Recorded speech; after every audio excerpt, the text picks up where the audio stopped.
Guys, आज की video में मैं आपके लिए लेकर आई हूँ बहुत ही इंटरेस्टिंग फ्रेजेस जो आप अपनी डे टू डे कॉन्वर्सेशन में यूज करके उसको इंटरेस्टिंग बना सकते हो।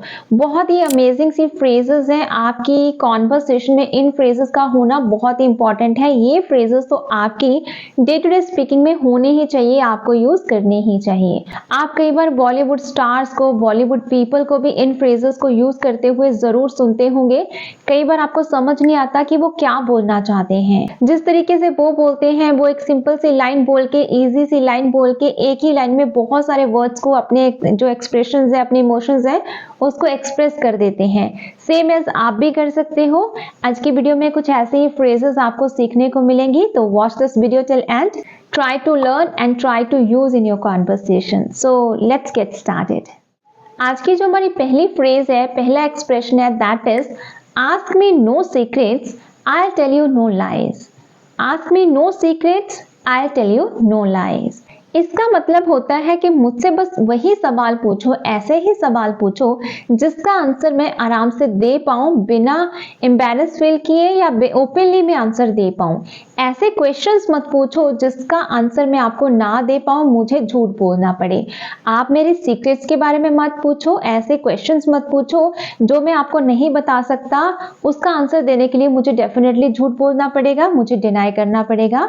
तो आप क्या बोल सकते हो कि आस्क मी नो सीक्रेट्स, मुझसे सीक्रेट्स मत पूछो। I tell you no lies, मैं आपको झूठ नहीं बोलूंगा। आप ऐसे क्वेश्चंस पूछो जो मैं आपको आराम से बता पाऊं, मुझे झूठ बोलना ना पड़े। तो जब आप ऐसे जो आपकी फीलिंग है, इमोशन है, आपसे कोई क्वेश्चन पूछता है और आप उसको ये जो है फ्रेज बोल सकते हो कि मुझसे बस ऐसे ही क्वेश्चन पूछो जिसका मैं आराम से आंसर दे पाऊं, मेरे सीक्रेट्स के बारे में मत पूछो। तो आप बोलोगे ask me no secrets, I tell you no lies.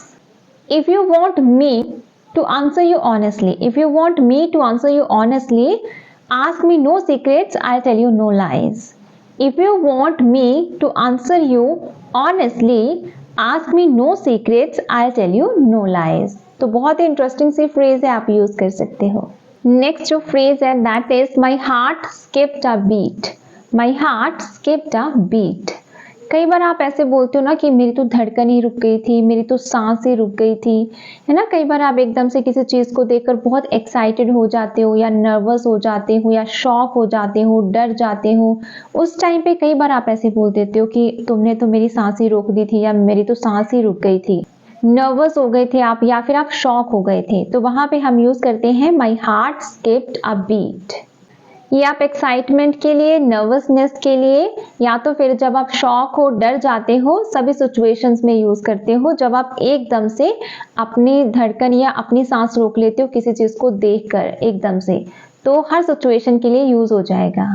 जैसे एग्जाम्पल देखें कि जब उन्होंने सडनली मुझे स्टेज पर बुलाया तो मैं एकदम से नर्वस हो गई, मेरी सांसें रुकी कि मैं क्या बोलूंगी। काइंड ऑफ ऐसे सिचुएशन आ जाती है। तो आप क्या बोलोगे, suddenly when they called me on the stage my heart skipped a beat. Suddenly when they called me on the stage my heart skipped a beat. तो बहुत ही इंटरेस्टिंग सा फ्रेज है, बहुत ही इंटरेस्टिंग सा स्ट्रक्चर है, आप यूज कर सकते हो। नेक्स्ट है my heart is not in it. My heart is not in it.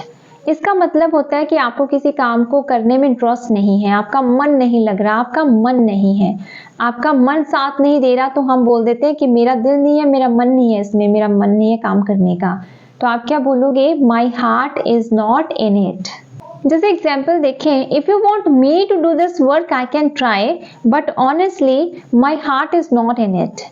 If you want me to do this work, I can try, but honestly या फिर to be honest, my heart is not in it।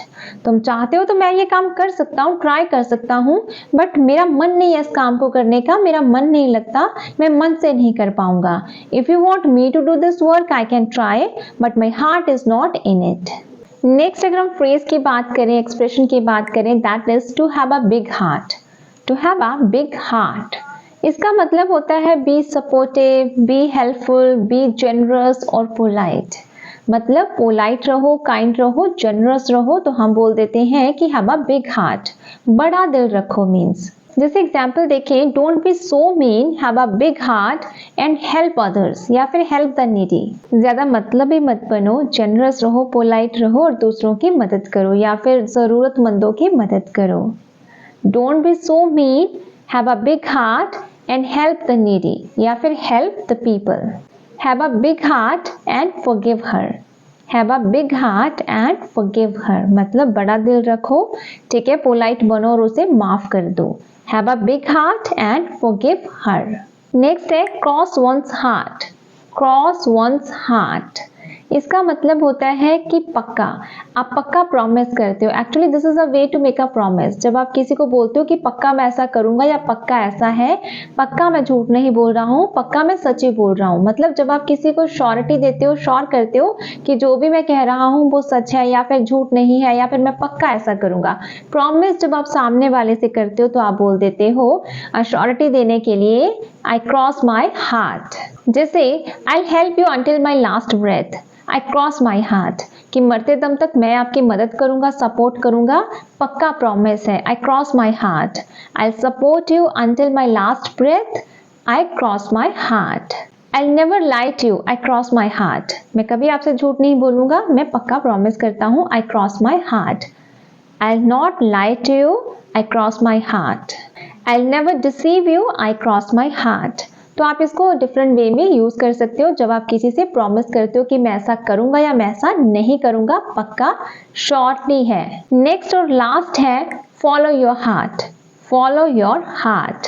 ये बहुत ही interesting सी phrase है, बहुत ही simple भी है, use करना easy है. फॉलो योर हार्ट का मतलब होता है कि अपने मन की बात सुनो, अपने मन को फॉलो करो.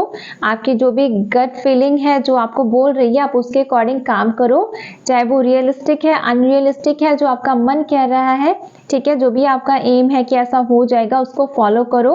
दूसरों की बात मत सुनो. Follow your heart. For example, don't listen to others. Follow your heart. Don't listen to others, follow your heart. दूसरों की बातें मत सुनो, अपने मन की बात सुनो, जो आपका मन कह रहा है उसे फॉलो करो. Don't listen to others, follow your heart. Why do you listen to him instead of following your heart? Why do you listen to him instead of following your heart? तुम उसकी बात क्यों सुन रहे हो अपने दिल की बात सुनने की बजाय, अपने मन को फॉलो करने की बजाय? Why do you listen to him instead of following your heart? तो आप इसको अपने हिसाब से यूज कर सकते हो. बहुत ही इंटरेस्टिंग है और बहुत ही इजी है यूज करना. सो गाइस, इस वीडियो में हमने अराउंड 6 एक्सप्रेशंस की बात की है विद एग्जांपल्स, विद मीनिंग. तो बहुत ही इंटरेस्टिंग है. However, I use all these phrases in my conversation speaking, but yeah, first one is my favorite. Ask me no secrets, I'll tell you no lies. Use करना भी बहुत आसान है, आप इसे यूज कर सकते हो और डेली बेसिस पे एक फ्रेज को लर्न करके उसको इम्प्लीमेंट करने की कोशिश करो. Definitely you will feel the change within some days और within some months in your conversation. Keep in your mind, this is a time-taking process. You cannot learn any language or any skill overnight. So if you are ready to give time, try to learn 1 or 2 phrases every day and try to implement, use in your speaking, in your conversation according to requirement or situation. You will be definitely fluent in English someday. So it's all about today's video. If you liked it, please like and subscribe my channel for more content. I'll meet you in the new video with new expressions and structures. Till that time, all the best. Good luck. Keep learning. Keep practicing.